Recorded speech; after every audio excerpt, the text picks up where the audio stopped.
Let's jump right in with this deep dive. It's a big one, guys. A case that's been haunting pretty much everyone for almost, what is it, like 2 decades now. Yeah. The disappearance of Madeleine McCann. Yeah. And we've got a ton of material to go through, articles, witness statements, research papers, the whole 9 yards. You ready to get into it? Yeah, let's do it. It's a case that just grabs you and doesn't let go. Right. Okay, so to set the scene, we're back in 2007. The McCann family, mom, dad, 3 little kids, they're on vacation at this gorgeous resort in Portugal, the Ocean Club in Praia da Luz. Beautiful beaches, sunny skies, you know, the kind of place you see in those travel brochures. It just screams relaxation, family fun, that kind of vibe. Yeah, it's that picture-perfect setting that I think makes what happened all the more unsettling. But totally. It creates this stark contrast, right? Like 1 minute you're thinking about poolside cocktails, the next you're thrust into this absolute nightmare scenario. Exactly. It just goes to show that these things can happen anywhere to anyone. And that's what makes it so terrifying. So the McCanns, they're having dinner with friends, just a short walk from their apartment, checking on their 3 kids periodically. It's kind of thing so many parents do on vacation, right? Absolutely. I mean, they felt safe. They were in a gated resort. They were checking in regularly. Everything seemed perfectly normal. Until it wasn't. It's 10 p.m. Kate McCann goes to check on the kids. And Madeleine, she's 3 years old, is gone. Vanished. Yeah. Empty bed, window open. I mean, can you even imagine the panic? The sources describe just absolute chaos in the immediate aftermath, resort staff searching, the local police getting involved, and eventually the Policia Judiciaria, the PJ, they take the lead on the investigation. But, you know, right from the beginning, there are these troubling signs, these kind of missteps that really raise questions about how the whole thing was handled. Missteps, yeah. That feels like a bit of an understatement, right? I mean, I was reading about the delays in securing the crime scene, the possibility of evidence contamination. Like, it just makes you wonder if those early mistakes ultimately hindered the whole investigation. It's a question that's plagued the case from the very beginning. You're trying to piece together this incredibly complex puzzle, but it's like some of the pieces are either missing or they've been smudged, you know? It just makes getting a clear picture next to impossible. And then there's the whole issue of those crucial first hours, right? Yeah. No immediate roadblocks, no alerts at the borders. That suggests to me that whoever took Madeleine, they could have gotten her a long way from Praia da Luz very, very quickly. Absolutely. That lack of immediate action essentially widened the scope of the investigation exponentially, making it that much harder to track any potential leads. And of course, then you have the media descending on Praia da Luz like a swarm of bees. Right. I mean, the media frenzy around this case was unlike anything anyone had ever seen before. Madeleine's picture was everywhere. Newspapers, TV, the internet. I mean, it was inescapable. Which I guess, in a missing person case, that kind of exposure can be really helpful. But there's always a flip side to that, right? Definitely. It's a double-edged sword. You've got millions of people looking for Madeleine, generating tips and possible sightings.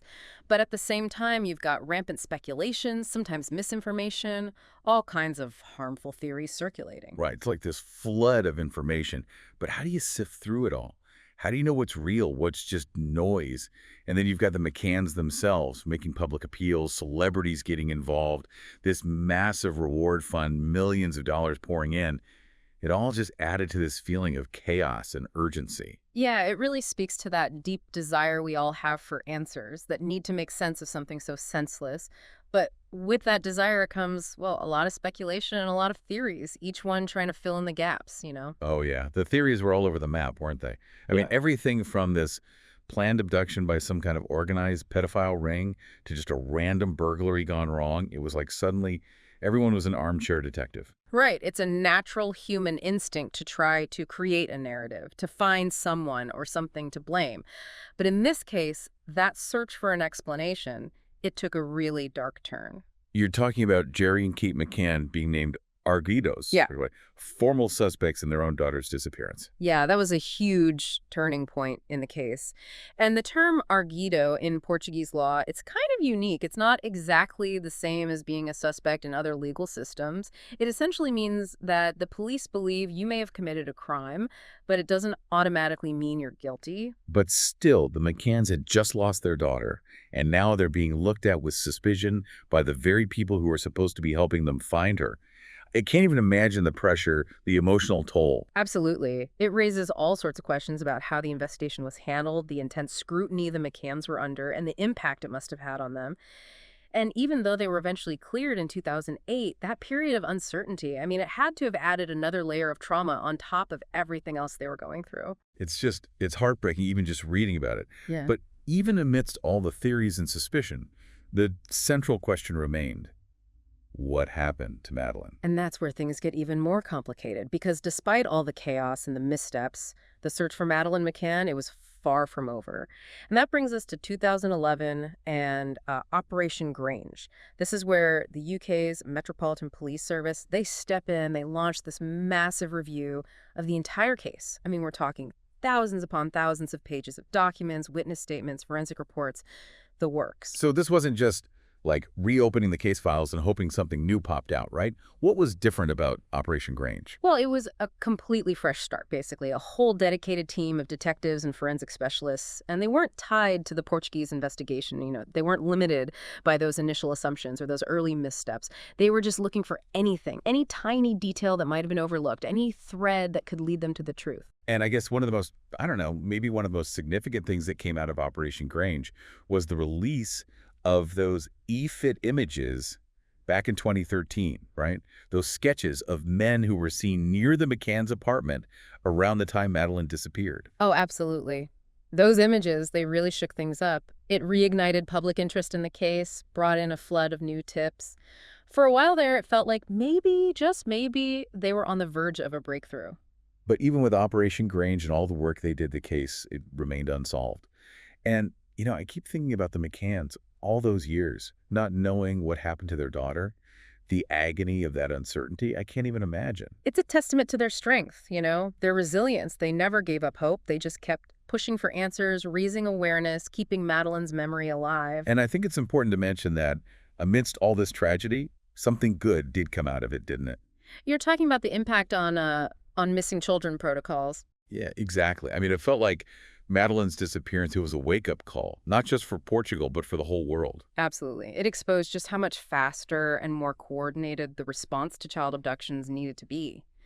The importance of immediate action, international cooperation, sharing information quickly, things that were really lacking in those initial hours after Madeleine went missing. So are you saying that, as tragic as it was, this case actually led to real positive changes in how missing children cases are handled around the world? I think that's definitely part of Madeleine's legacy, a positive outcome, even though, of course, it doesn't bring her back. It's a reminder that sometimes, even in the darkest moments, you can find a way to create something good.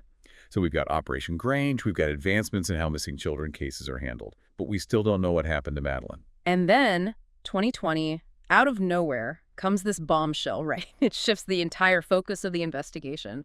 German prosecutors, they announced that they have a suspect, Christian Bruckner, convicted sex offender with ties to Portugal. Whoa, yeah, I remember hearing about that. Do you remember where you were when that news broke? Definitely. It was a major turning point in the case. And what was really significant, the German prosecutors, they weren't just saying he was a suspect. They were saying they had evidence that suggested Madeleine was dead. Wow. So it wasn't just a missing person case anymore. Now it's potentially a murder investigation. I bet that must have been just devastating for the McCanns and everyone who was still hoping for Madeleine's safe return. Of course. And to add to the mystery, the German authorities, they've never fully revealed what that evidence is, so there's still this cloud of uncertainty hanging over the whole thing. So what about Bruckner? Did he confess? Did he have an alibi? Bruckner, he's maintained his innocence the whole time, and at the time they named him as a suspect, he was already in prison in Germany for other crimes. Okay, so we've got a suspect, but he's behind bars, he's saying he didn't do it, and the evidence against him, well, we don't even know what it is. It's 2025, and the mystery of Madeleine McCann, it's still unsolved. It's a case that just won't go away. But, there's been another development recently, something that kind of throws a wrench in the whole thing. A wrench. This case has had more twists and turns than, I don't know, a pretzel factory or something. I feel like every time we think we're getting close to the truth, something else pops up and it's back to square one. So what's this new development?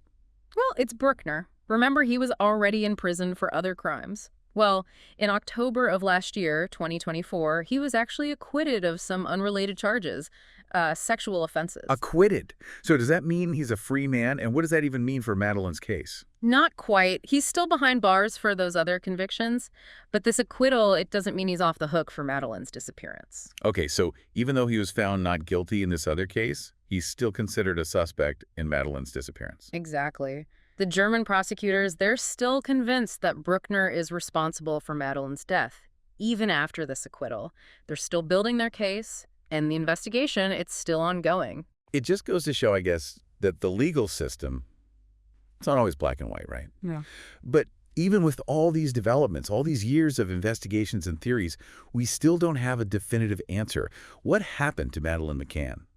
It's the question that's fueled countless theories, endless speculation, and this global obsession that just doesn't seem to go away. And I think there's a reason for that, you know? It's not just a true crime mystery. It's something deeper, something that resonates with all of us. Yeah, I get that. It's like it taps into these primal fears, Yeah. Our worst nightmares as parents, the thought that something like this could happen to our own children. Exactly. It forces us to confront the fact that even with all the resources, all the technology we have today, some answers, they just remain out of reach. And we're left with this feeling of, I don't know, unease, like a story that's unfinished. It's a reminder that there are still mysteries out there, tragedies that defy explanation, cases that continue to haunt us, even decades later. But it also reminds us about the importance of hope, of never giving up. That even when faced with something truly horrific, we can still keep searching for the truth. So as we wrap up this deep dive, I want to hear from you. What stands out to you about this case? What are you still wondering about? What would you have done differently if you were involved in the investigation? Because for all the theories and all the speculation, at the heart of it all, this is the story of a little girl who vanished, a family that was shattered, and a mystery that continues to grip the world. And that's what makes this case so powerful, so unforgettable. We may never know for sure what happened to Madeleine McCann. But one thing's for certain, her story will continue to be told. The search for answers will go on. And hopefully someday, justice will be served. And that's all the time we have for today's deep dive. But keep those questions in mind. Do your own research. Because sometimes the most compelling stories, they're the ones that leave us searching for answers.